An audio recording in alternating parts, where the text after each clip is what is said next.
On nous taxe de tout. Donc, voyez-vous qu'il n'y a jamais eu rupture.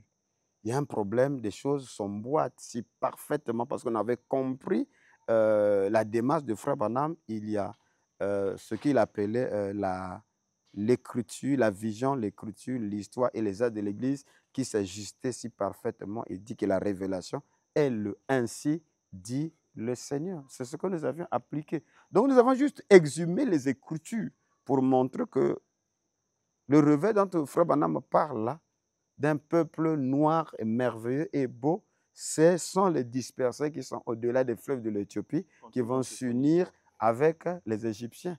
Et voilà, Ésaïe 18, le verset 8, parle qu'ils apporteront des offrandes, là où réside le nom de l'Éternel, à Sion. Donc c'est la suite du Yobel. Voilà pourquoi on a commencé par la corne du bélier.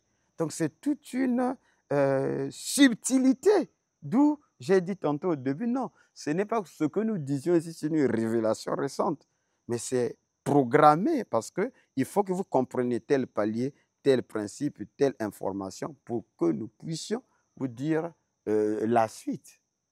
Déjà, lorsque nous tenions le réveil, les enseignements ouverts ici ou les émissions ouvertes sur l'étendard du Midi, mon fils, le prophète Melki, et aussi le docteur Wallon commençaient déjà à souligner l'histoire, les questions d'Israël et tout. J'ai dit, non, mais les gens là ne sont pas prêts. Et sur le pasteur Géré, j'avais déjà abordé la question des dispersés et tout ça. Et d'ailleurs, c'est ce qui les a menés à soulever ces questions-là. Mais dès que j'avais abordé ça, vous voyez que la réaction que ça avait produit dans la salle, les pasteurs ont commencé à attaquer. Donc, lorsque le peuple n'est pas prêt, on ne pouvait pas mettre ce genre d'éléments à table. Donc, voilà pourquoi on a dit, Paul, Pierre, paie mes agneaux et paie, bien sûr, mes brebis. Merci pour cet exposé. Si on a encore le temps, on pourra revenir sur l'autel, sur le sacrifice prochainement, et les fruits, en fait. parce que le temps, oui, effectivement. Docteur King, moi, je vais rebondir sur toutes les questions que le diacre a posées et surtout sur la dernière. On parle normalement d'un réveil que le prophète Branham, normalement, a déjà prédit. C'était une évidence que les croyants du message de William Branham veillent à voir cette prophétie s'accomplir. C'est-à-dire qu'ils devaient chercher ce réveil. Et je me souviens, quand j'ai lu la brochure, Branham, dans la vision, il demande, sont-ils tous des blancs? On lui dit non, ce sont des noirs. Bon, déjà, là, pour moi, je me dis que les frères du message, normalement, devaient se pencher à vouloir voir cette prophétie de leur prophète tant chéri s'accomplir. Mais il y a une chose que Jésus dit. Jésus dit qu'une maison divisée ne peut pas subsister. Vous avez fait mention de toutes les querelles qu'il peut y avoir dans les églises. Pensez-vous qu'avec toutes ces divisions-là, ce réveil que le prophète Branham a vu peut venir des églises du message, ou bien il fallait qu'il y ait un docteur King qui se détache des églises pour commencer ce réveil? Non, déjà, Frère Branham n'a pas vu les églises du message. Il a vu un peuple. Mais c'est leur prophète. C'est ce que les autres font. Ils veillent. Kimbangu a prophétisé. Les kimbongistes veillent sur la prophétie de Kimbangu. Non, le problème, c'est ça. Frère Branham n'a pas vu une église. Il a vu un peuple.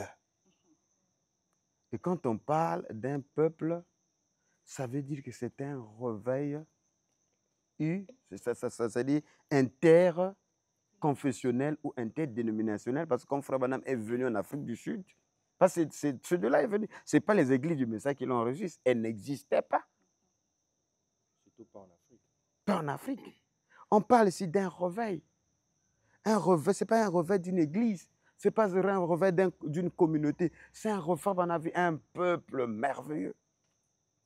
Donc ce peuple-là, les uns peuvent être du message, d'autres pentecôtistes, d'autres méthodistes. C'est-à-dire Dieu va oindre des généraux au milieu de ce peuple-là qui vont saisir la portée et l'exigence de l'heure.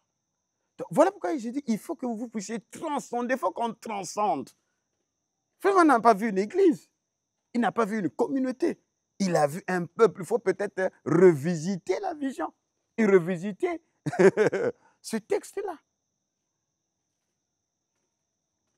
Vous voyez? Donc, maintenant, il faut étudier les réveils.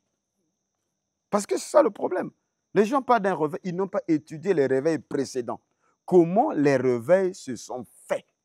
Parce que le réveil peut commencer par une personne comme fer de lance et Dieu va réveiller, va inspirer d'autres personnes qui sont de diverses communautés.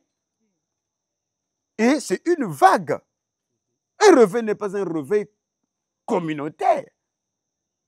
C'est un réveil, c'est un vent dans une saison qui n'a rien à voir avec une communauté. Quand Frère Branham est venu, ce n'était pas les baptistes, ce n'était pas les pentecôtistes, c'est le réveil de la guérison divine. Billy Graham n'est pas pentecôtiste, il est baptiste.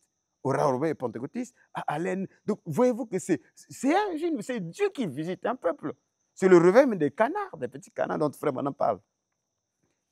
Les eaux ont tellement augmenté et les canards qui étaient dans les enclos, ils défient les enclos. Parce que le réveil vient briser vos barrières. Ils vont briser vos idéologies. Le réveil vient briser vos écoles de pensée, vos dogmes. Quand les eaux diminuent, vous repartez bien sûr dans vos enclos. Vous parlez d'un réveil là. Ce n'est pas le réveil d'une église, c'est le réveil d'un peuple, d'un continent, d'une race.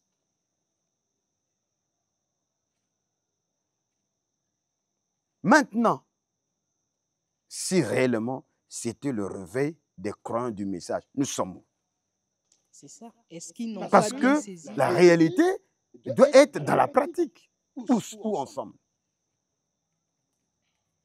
Pouvez-vous valoriser les croyants du message, les prédicateurs du message, avec les déclarations inutiles des gens sans déontologie que vous entendez dans les réseaux sociaux? Est-ce qu'un réveil peut venir avec des personnes distraites comme cela? Dieu est souverain de ce qu'il fait. Je pense que pour clôturer, pour conclure, il s'agit d'un réveil d'un peuple. Et c'est un vent, et le vent vient balayer tout ce que nous avons bâti. C'est une pluie qui tombe, ça surpasse, ça vient casser nos enclos. Et pour que la parole de Dieu, dans une saison plus, prenne des proportions inattendues, c'est ça ce qu'on appelle un réveil. Mais lorsque les eaux diminuent, chacun repart, bien sûr, dans son enclos, ça s'appelle communauté du message, baptiste, pentecôtiste, je sais, autres. Donc, pour conclure, chers téléspectateurs, il n'y a jamais eu des messages du Dr King de façon désordonnée ni entrecoupée. Resuivez, vous allez voir que c'est une suite continue. L'un conduit à l'autre, l'un conduit à l'autre et ça s'emboîte si parfaitement. Merci.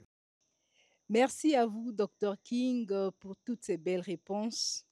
Je crois que nous sommes tous satisfaits. Et peut-être que nous n'avons pas pu sortir toutes nos questions, mais pour celles qui ont été posées, nous sommes déjà satisfaits. Et je pense que ça a été vraiment bénissant. Bénissant surtout. Nous aussi, nous sommes du message. Hein. Ce n'est pas parce que nous suivons le Dr King que vous allez penser que nous sortons. Mais sauf que nous sommes de la partie de ceux-là qui veillent sur la prophétie du prophète.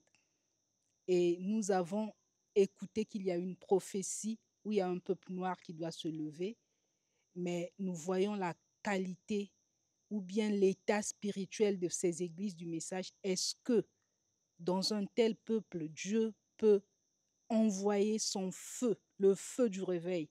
Nous ne savons pas. Bon, le Dr King a dit qu'il est cette sentinelle qui est sur la tour et il voit tout. Nous sommes des fils, des filles, et nous suivons l'orientation de la sentinelle ou bien les instructions de la sentinelle. Merci à vous et nous vous disons à très bientôt.